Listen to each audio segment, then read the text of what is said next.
Cleaning out your closet is, well, complicated.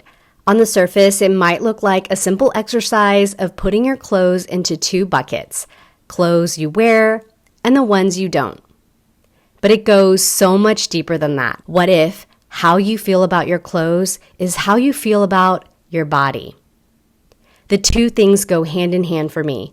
Honestly, there's not a day that goes by where I don't think about my body and my weight. I wish this wasn't true, but it's my truth, my reality. I remember as far back as 11 years old, worrying about my weight. There's a story here, and I'll share that in a minute. Hi, welcome back to my channel. If you're new here, I'm Sandy, an accountant turned home organizer on a mission to help you declutter your home one item at a time. And in this video, I'm going to share a set of guidelines on how to declutter old clothes. Back to Sandy at age 11.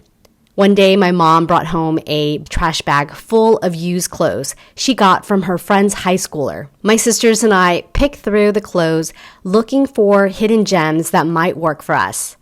I put aside a handful I wanted to try on, and in trying them on, I made a startling discovery. The clothes I thought would fit me did not.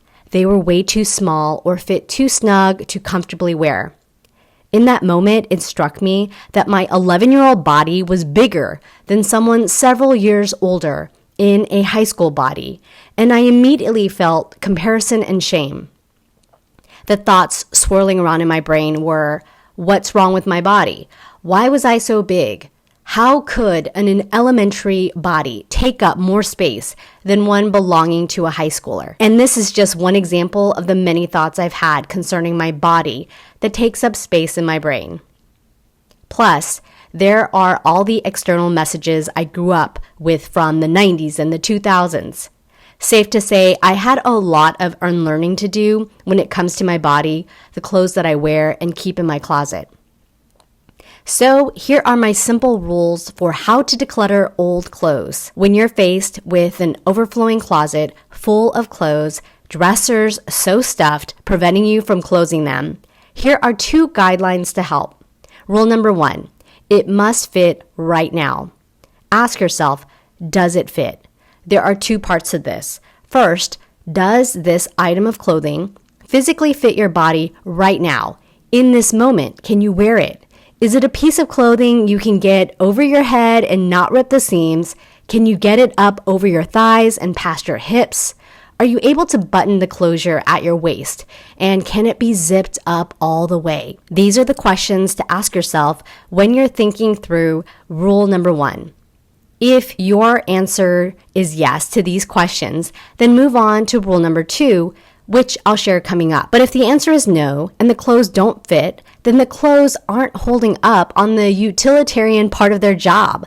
Clothes are meant to fit and protect our current bodies. If the clothes you own aren't wearable because you can't fit into them, they aren't doing their job. Then this is your signal to declutter these items. The second part to rule number 1 is, does the clothing item fit into your life? Meaning, does it fit into your lifestyle, your way of life? Does it align with your values? And are you willing to give it physical space in your closet or dresser? For example, you might own a pair of white yoga pants that do physically fit, but maybe you're a mom with a toddler who loves to use you as a human napkin. So despite the yoga pants fitting, they don't necessarily fit your stage of life right now. Another example could be that you used to live in a location where there were actual seasons like fall and winter, but now you live in a place where the weather is tropical with the temperature range of about 10 degrees. So you don't have much use for the half dozen winter coats, even if they all physically fit. In this case, the clothes don't fit your way of life.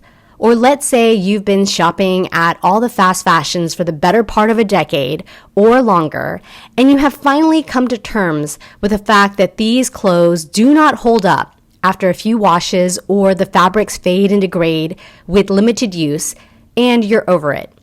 These buying behaviors and clothing hauls no longer align with your personal values. All three examples highlight that the clothes no longer meet the second criteria for rule number 1. So it might be time to declutter these clothing items. If you said yes to rule number 1, part A and part B, then it's time to apply rule number 2, which is, does the clothing item feel good? There are 2 parts to rule 2, just like rule number 1. Now that we've established in rule number 1 that the clothes fit, the first part of number 2 is, do they feel good when you wear them physically? Ask yourself, does it feel good when I wear them on my body right now? To clarify, I'm talking about the body you're carrying around right in this moment, not the one in the past or the one you imagine for the future, but the one that you take with you everywhere you go today. Does the clothing item feel good? Means you're not stuffing your form into your clothes like sausage casings. And when you wear the clothes, you're able to do regular human things like breathe, bend over, squat, without the fear that you'll rip and damage the clothes with movement. Each time you wear uncomfortable clothes that pinch, dig into your skin, and leave indents and impressions in your flesh after wear is a form of restriction. Like when you were growing up and your parent or a caregiver grounded you from going out with your friends or limited your screen time on your devices. They sought out to restrict you in some way as a means to punish you. Now, as an adult, you're doing the same by restricting yourself when you wear clothes that don't fit well. In a way, you're punishing yourself for being in a body where the clothes don't fit. The second part to rule number 2 is, does it feel good to have the item in question in your possession? This is where we venture to the emotional side of keeping clothes in our closets and homes. When you get dressed for the day and you see these clothes, do you feel guilty or shame? For example, you might feel a wave of guilt because despite the clothes fitting, you never reach for the piece even though you paid a lot of money for it, and that triggers feelings of guilt. I've seen this happen with special occasion outfits like a festive sparkly dress that you had to have in the moment, but now that the moment has passed, it only brings up feelings of guilt for the impulse purchase years ago. Yet you allow it to take up space in your closet to dredge up those guilty feelings on a near daily basis. You gotta ask yourself, why do you do that? Or how about the clothing items reflecting back at you the person you used to be? The clothes that represent who you were in the past, but you no longer are, can bring up feelings of shame. Like, that's 10 pounds lighter Sandy, the Sandy that prioritized her health and actually had an exercise routine. Having constant reminders of guilt and shame show up in your closet on a daily basis is a form of punishment. It's like continuing to pick at the hangnail once you become aware of it, or repeatedly pouring lemon juice on a paper cut. You already experienced the pain the first time when it happened. Why continue to suffer with daily guilt and shame? By making space in your closet for clothes that comfortably fit a different body, a future or past version of yourself that doesn't exist right now, you're giving this other body more importance than your current one. I see this as another way of punishing yourself for having a different body. But none of this surprises me, because how many times do we allow ourselves to pay for one mistake? According to author Don Miguel Ruiz, who wrote The 4 Agreements, the answer is thousands of times. He says the human is the only animal on earth that pays 1,000 times for the same mistake. The rest of the animals pay once for every mistake they make. But not us. We have a powerful memory.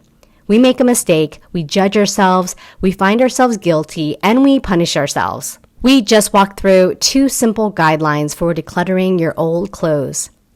But these aren't easy to do. That's why if any part of this video resonates with you, I don't recommend you declutter your clothes first when you're on your clutter-free journey. Addressing what's in your closet can be an emotional journey. If this is true for you, consider starting with a category where you have the least emotional attachment. It'll differ for everyone, but seek out the items where there's the least friction, not the most. To help you along in your decluttering journey, grab this free decluttering checklist.